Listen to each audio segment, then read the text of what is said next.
मसाला में आपके साथ मैं हूं अभिषेक सत्यवर्तन और बाजार में लगातार हम तीसरे सत्र में कमजोरी देख रहे हैं और आज निफ्टी है 125 अंक नीचे। निफ्टी बैंक की बात करें करीब 600 अंकों के आसपास की गिरावट है और पिछले 9 में से 7 सत्र में कमजोरी हो चुकी है बाजार में। सवाल यह है कि क्या आपको इस गिरावट का खरीदारी के लिए इस्तेमाल करना है या फिर बाजार में अभी खतरे बाकी हैं और आपको सावधानी के साथ आगे बढ़ना है। ये 9 दिनों का ट्रेंड है, आप सिर्फ 2 दिन छोड़ दीजिए 11 दिसंबर और 13 दिसंबर, बाकी 7 दिन में आपको पिक्चर रेड दिखेगी बाजार की। और आज हम देख रहे हैं कि प्रतिशत के लिहाज से आधे % के आसपास से गिरावट है, लेकिन फिलहाल दिन के निचले स्तरों के आसपास जाकर बाजार कारोबार करता हुआ आपको दिखेगा। फार्मा, कंजम्पशन और कुछ IT शेयर आज बाजार को सपोर्ट करने का काम कर रहे हैं, लेकिन जो बड़े दिग्गज जो शेयर हैं वहां से सपोर्ट निकल के आ रहा है।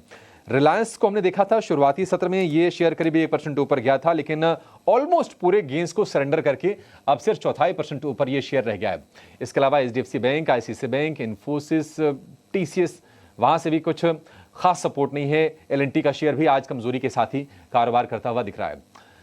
तो अगले 3 घंटे में आपकी रणनीति क्या होनी चाहिए ये समझने की कोशिश करेंगे और मिड कैप का मेगा एक्शन क्या है, आज 3 तस्वीरें कौन सी होंगी ये भी आपके लिए हम थोड़ी देर में लेकर आएंगे। लेकिन पहले अपने एक्सपर्ट को जोड़ लेते हैं और ये समझने की कोशिश करते हैं कि जो 3 घंटे का सत्र बचा है आपकी रणनीति इन 3 घंटों में क्या होनी चाहिए। क्या 24,300 जहां पर 24,200 माफ कीजिएगा, जहां पर निफ्टी इस वक्त है, क्या यहां से शॉर्ट कवरिंग बाजार को ऊपर लेकर जाएगी? क्योंकि एक क्रूशियल सपोर्ट भी है 24,150 से 24,200 की जो रेंज है, सपोर्ट के तौर पर भी क्या बाजार उसको रेस्पेक्ट करेगा, ये समझने की कोशिश करते हैं और अपने एक्सपर्ट को जोड़ते हैं। हमारे साथ जुड़ गए हैं आज खास मेहमान रुचित जैन हमारे साथ हैं 5paisa.com के। रुचित जी, बहुत शुक्रिया आपका समय देने के लिए, स्वागत है आपका IT नाउ स्वदेश पर। और सीधे चलिए शुरुआत कर लेते हैं, जो कि 3 घंटे का समय शेष है आज का सत्र खत्म होने में, तो निफ्टी का 3 घंटे का ट्रेड सबसे पहले जानेंगे।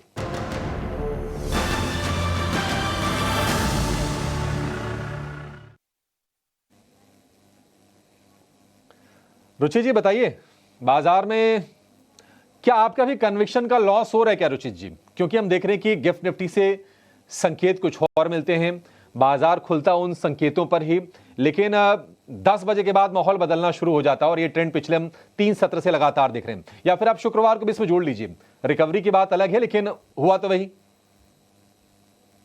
जी अभिषेक जी, अगर पिछले 2-2.5 महीने में देखिए तो आई थिंक काफी इम्पैक्ट रहा है कि FIs के फिगर्स क्या आते हैं और हमारा मार्केट उसी डायरेक्शन में मूव करता है।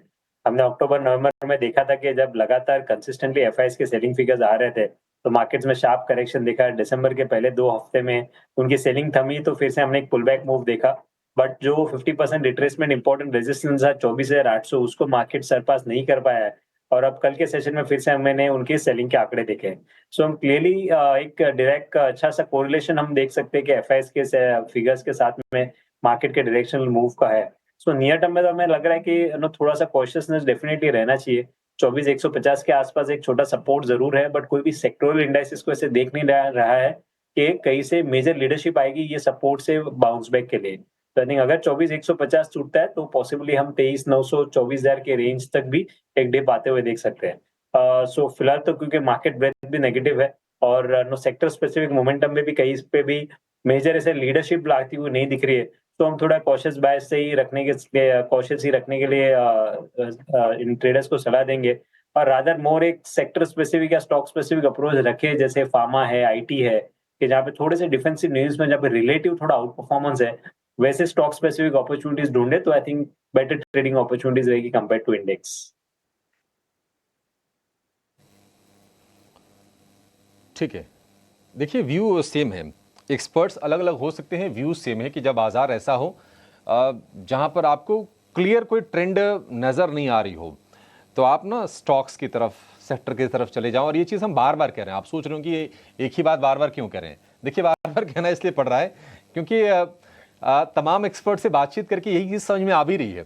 सुबह की अपनी कमेंट्री में हमने आपको साफ तौर पर गाइड किया था कि बाजार को खुलने दीजिए, अगर नहीं समझ में आ रहा है तो इंडेक्स में ट्रेड मत लीजिए, निफ्टी बैंक को छोड़ दीजिए, कुछ दिन छोड़ देंगे कुछ नहीं होगा। स्टॉक्स में कोशिश कीजिए ट्रेड खोजने की, सेक्टर पहचानने की कोशिश कीजिए। और हमने आपको यह भी कहा था कि कोई भी अगर आपको ट्रेड लेना हो ना इंडेक्स में, तो आप शुरुआत में 30 मिनट 45 मिनट वेट कर लीजिए, उसके बाद ही कोई आपको डायरेक्शन का पता चलेगा और उसके हिसाब से अगर आप बहुत ही कह सकते हैं कि अगर आप चतुर और कुशल ट्रेडर हो तो आप इंडेक्स में ट्रेड खोजेंगे और ऐसे बहुत सारे लोग पैसे बना भी रहेंगे। तो ये व्यू हो गया रुचि जी का इंडेक्स को लेकर। फिलहाल 24,200 के आसपास है, 24,000 तक जाने की आशंका है पूरे के पूरे इंडेक्स के।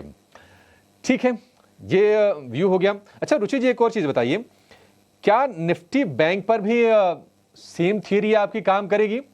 क्योंकि अभी तक तो ये लग रहा था कि नहीं है, निफ्टी थोड़ा वीक है, बैंक निफ्टी बेहतर है, लेकिन 2 दिन के जो आंकड़े हम देख रहे हैं उससे ये हम कह पाने की स्थिति में नहीं है, क्योंकि 2 दिन में करीब करीब 1300-1400 पॉइंट निफ्टी बैंक ने भी शेड किए हैं और कन्विक्शन का भी शेड हो रहा है, क्योंकि HDFC bank, ICC bank, SBI, axis bank, ये तीनों चारों शेयर जो बड़े शेयर हैं वेटेज के लिहाज से, ये भी ठीक ठाक फॉल दिखा रहे हैं पिछले 2 से 3 सत्र में। जी अभिषेक जी, बिल्कुल यहाँ पे भी पिछले 2 ट्रेडिंग सेशन में इनफैक्ट मोमेंटम काफी नेगेटिव टर्न हुआ है। प्राइवेट सेक्टर बैंक स्पेशली जो रीसेंट अपमूव आया था, हमने 53,500 53,700 तक जो अपमूव देखा था, उसमें प्राइवेट सेक्टर बैंक्स में थोड़ी एक्सपेक्टेशंस बनी थी, जैसे एचडीएफसी बैंक, आईसीआईसीआई बैंक जो अपने ऑल टाइम हाइज के आसपास ट्रेड कर रहे थे, लेकिन फॉलो बाइंग क्लियरली मिसिंग है फिलहाल। तो इतनी फॉलो बाइंग जब नहीं हो रही है तो पॉसिबिलिटी कि हम ये मार्केट के साथ साथ थोड़ा सा करेक्शन और बढ़ते हुए बैंक निफ्टी इंडेक्स में भी देखेंगे। 51,800 के आसपास major support bank Nifty index के लिए भी है, जहां पे 89 ईएमए प्लेस्ड है।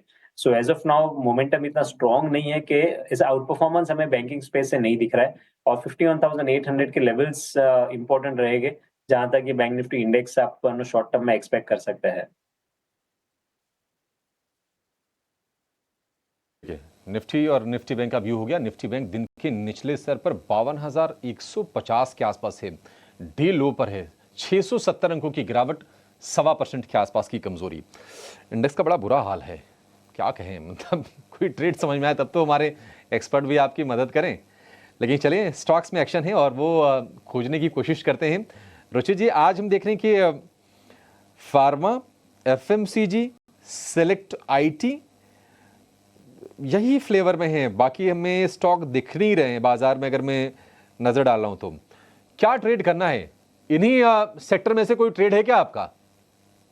जी आपने बिल्कुल सही पकड़ा है कि यही सेक्टर्स है कि जहां पे आपको एटलीस्ट फॉल नहीं दिख रहा है मार्केट के साथ साथ। अब जनरली जब मार्केट फॉल होता है तो ये एज ए डिफेंसिव कहा जाता है कि IT, FMCG, pharma usually fall कम होता है। अब आईटी सेक्टर में अभी भी ट्रेंड पॉजिटिव है, बट ये सेक्टर ऑलरेडी काफी एक अच्छा मूव दे चुका है। तो रिस्क रिवॉर्ड रेशियो के पर्सपेक्टिव से आई थिंक फार्मा या एफएमसीजी को देखना चाहिए। बट एफएमसीजी में हम देखेंगे तो एक्सेप्शन लिकर नेम्स के, जहाँ पे स्पिरिट्स के नाम जाके जहाँ पे हम एक अच्छा मूव आज देख रहे हैं, बाकी से रिवर्सल के या बॉटमिंग के साइंस अब तक वहां पे नहीं बन रहे हैं। सो बचता है फार्मा, और आज मोमेंटम आई थिंक क्लियर एक रिलेटिव आउट परफॉर्मेंस इसीलिए निफ्टी फार्मा इंडेक्स में भी है। आप देखेंगे तो जो करेक्शन हमने रिसेंटली देखा या कंसोलिडेशन देखा है, उसका ब्रेकआउट के वर्ज पर निफ्टी फार्मा इंडेक्स। तो हमें लग रहा है कि ऐसे मार्केट में जहाँ पे थोड़ी अनसर्टेनिटी बनी हुई है, डिफेंसिव स्पेस में से फार्मा स्टॉक्स एक अच्छा मूव दे सकते हैं, या रिलेटिव मार्जिन ऑफ सेफ्टी वहां पे रहेगा। तो लुपिन रहेगा जहाँ पे मेरी आज खरीदारी की सलाह रहेगी with in the pharma space. जब भी प्राइस करेक्शन ये स्टॉक में हुए हैं तो कोई वॉल्यूम बेस्ड सेलिंग नहीं हुई है, जबकि जब प्राइस अपमूव्स आते हैं तो अच्छे वॉल्यूम्स के साथ में हमने प्राइस अपमूव्स वहां पे देखे हैं। तो लुपिन करंट लेवल्स पे अगर शॉर्ट टर्म के लिए कुछ काउंटर ट्रेड्स ऐसे मार्केट में रिलेटिवली सेफर साइड के लिए रहना है तो लुपिन में खरीदारी कर सकते हैं। 2040 के नीचे के स्टॉप लॉस रखे और 2200 के अराउंड के टारगेट्स इसमें एक्सपेक्ट कर सकते हैं। ठीक है, ल्यूपिन 2040 का स्टॉप लॉस, 2200 के टारगेट, 2% ऊपर ये शेयर है और इसमें स्ट्रेंथ है। ल्यूपिन में आपको आज हम देख रहे हैं कि फार्मा में ना ल्यूपिन बार बार ये रिकमेंड होने वाला शेयर है, रुचि जी के रडार पर भी है। रुचि जी, एक ही शेयर है क्या? एक और तो दीजिए। ऐसे मार्केट अभिषेक जी, ऐसे मार्केट या फिर बाजार अलाउ नहीं कर रहा है? जी बिल्कुल, बाजार अलाउ नहीं कर रहा है, और ऐसे मार्केट कंडीशन में थोड़ा सा लाइट रहे तो वही बेहतर है। ठीक है, कम ट्रेड लीजिए लेकिन पके हुए ट्रेड लीजिए, जरूरी नहीं है नहीं ट्रेड है छोड़ दीजिए बाजार को। रोज खुलता है 9 बजे से लेकर 3:30 बजे तक, 6.5 घंटे के आसपास समय मिलता है, कोई दिक्कत नहीं है। नहीं ट्रेड मिला मत कीजिए ट्रेड, पैसे गंवाने नहीं है इस बाजार में। कैपिटल प्रोटेक्शन उतना ही जरूरी है जितना कैपिटल एप्रिसिएशन। तो ये आप ध्यान में रखिए, यह फॉर्मूला। जो ट्रेड मिल रहे हैं हमारे एक्सपर्ट बहुत ही मेहनत करके, बहुत डेटा को खंगाल के, सोच के, समझ के ट्रेंड को, सेक्टर को, मूड को, हर चीज़ अपनी टिक मार्क लगाते जाते हैं, उसके बाद आपके लिए शेयर निकल कर लेके आते हैं। ल्यूपिन वही स्टॉक है, रुचि जी की रडार पर भी है। लेकिन चलिए, ये तो अगर आपको कैश में या फ्यूचर्स में ट्रेड करना हो तो आपके लिए शेयर है, लेकिन ऑप्शंस में अगर आपको ट्रेड करना हो तो कहां आपकी नजर होनी चाहिए, ये जानेंगे। लेकर आएंगे ऑप्शंस के चैंपियन को।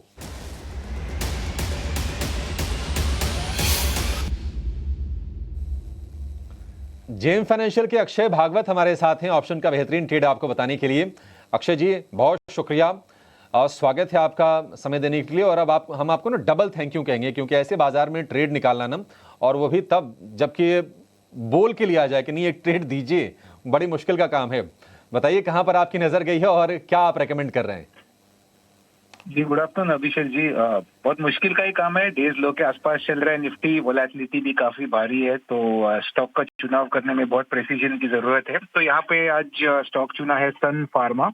पर सन फार्मा में हम एक स्ट्रेटेजी डिवाइस कर रहे हैं जिसका नाम है बुल कॉल स्प्रेड स्ट्रेटेजी। तो सबसे पहले फार्मा में हमने देखा जैसे ही दिन चालू हुआ तो थोड़ी सी बाइंग हमने देखी काफी स्टॉक्स में। और जो सन फार्मा का अगर आप सेटअप देखें तो 8 से 10 ट्रेडिंग सेशन के ऊपर हो चुके हैं, जहां स्टॉक एक रेंज के दायरे में सीमित है 1800 के आसपास। तो ओवरऑल प्राइस सेटअप इंडिकेट कर रहा है कि शायद दिसंबर एक्सपायरी में 1860 1870 तक छू सकता है स्टॉक। मोमेंटम ट्रिगर रहेगा जैसे स्टॉक 1820 ब्रेक करे तो उसकी तैयारी हम स्ट्रेटेजी के द्वारा करेंगे, जो है बुल कॉल स्प्रेड स्ट्रेटेजी। इसमें हम बाय करेंगे 1800 का कॉल, करीबन 26 रुपए के प्रीमियम पे चल रहा है वो, और इसके सामने आपको 1820 का कॉल बेचना है जो करीबन 7.5-8 रुपए के आसपास चल रहा है। तो अगर तेजी एक्सपेक्टेड लाइंस पे होगी सन फार्मा में तो स्ट्रेटेजी में आपको प्रॉफिट मिल पाएगा करीबन 7,500 का, ये आपका टारगेट प्राइस रहेगा। और आपको ये रिस्क या स्टॉप लॉस रखना है ये स्ट्रेटेजी में 4,800 रुपए का। ठीक है, देखिए क्या है ना कि हम रुचि जब तक हमारे साथ थे उनकी भी रिकमेंडेशन थी ल्यूपिन को लेकर, यानी कि फार्मा स्टॉक को लेकर। हम एक और एक्सपर्ट को लेकर आए, लेकिन सेक्टर नहीं बदला, सेक्टर वही है फार्मा का। सन फार्मा जो कि आज निफ्टी के में 5वां सबसे ज़्यादा चढ़ने वाला शेयर है, 0.25% के आसपास की तेजी है। 1800 वाली कॉल खरीदनी है 26 के भाव पर, और 1840 ऊपर वाली कॉल बेचनी है। बुल कॉल स्प्रेड इसको स्ट्रेटजी को बोलते हैं। अधिकतम मुनाफा 7,500, अधिकतम नुकसान 4,800 रुपए का। ठीक है, जो जब थोड़ी सी इनडिसाइसिवनेस की स्थिति होती है ना, तो फिर ये स्ट्रेटजी आपके लिए काम आ जाती है, जब अनिश्चितता की स्थिति होती है। तो बहुत शुक्रिया अक्षय जी आपका समय देने के लिए, और ये स्ट्रेटजी हमारे दर्शकों को बताने के। निचले स्तर पर 170-75 अंकों के आसपास से गिरावट, 24,160 के आसपास है। निफ्टी बैंक की जो गिरावट है 650 अंकों के आसपास की है। लेकिन एक बड़ी खबर का रुख करते हैं। 1 फरवरी को बजट पेश होगा, लेकिन अमूमन होता है कि बजट पेश होता है, उधर बाजार खुला होता है, आपके लिए मौके बनते हैं खूब ढेर सारे हैं ट्रेड की। लेकिन इस बार दिक्कत ये है कि जो बजट आ रहा है ना 1 फरवरी को है शनिवार। तो क्या शनिवार को बाजार खुले थे, इसके कयास लगाए जा रहे थे, लेकिन शायद ऐसा अब संभावना बनती दिख रही है कि बाजार उस दिन खुले जाएंगे। एक्सक्लूसिव जानकारी के साथ हमारे सहयोगी अंकुर मिश्रा हमारे साथ जुड़ गए हैं। अंकुर, बताइए क्या डिटेल्स हैं आपके पास, क्या खबरें आ रही हैं?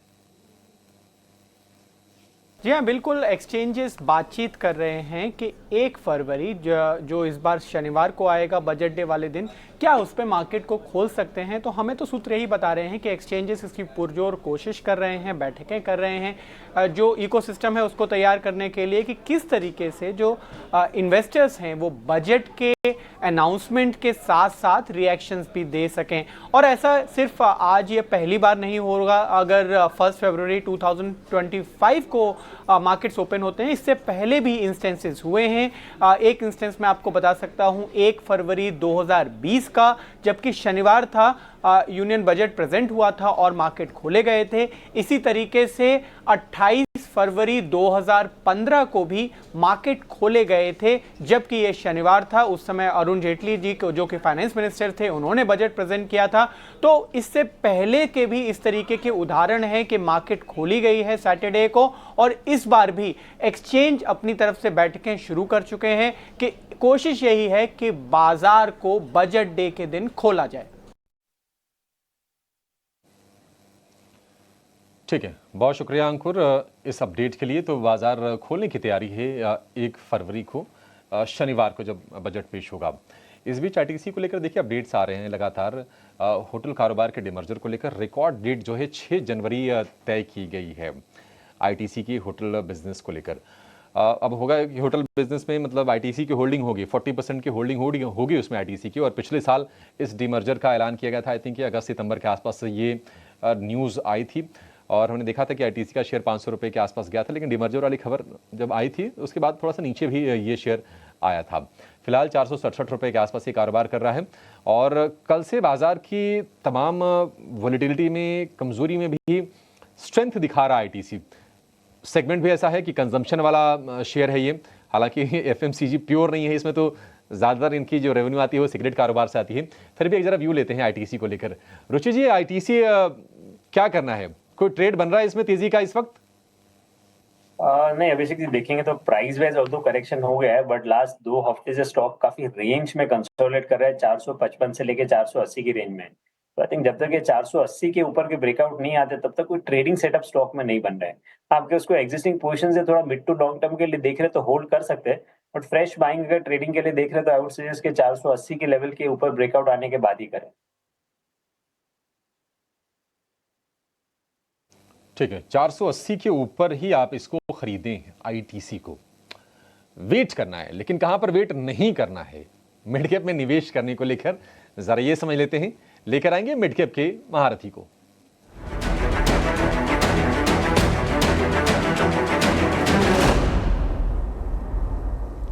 तो मिड कैप का महारथी शेयर बताने के लिए आज हमारे साथ हैं एंजल वन के अमरदेव सिंह। अमरदेव जी, बहुत शुक्रिया आपका समय देने के लिए, स्वागत है।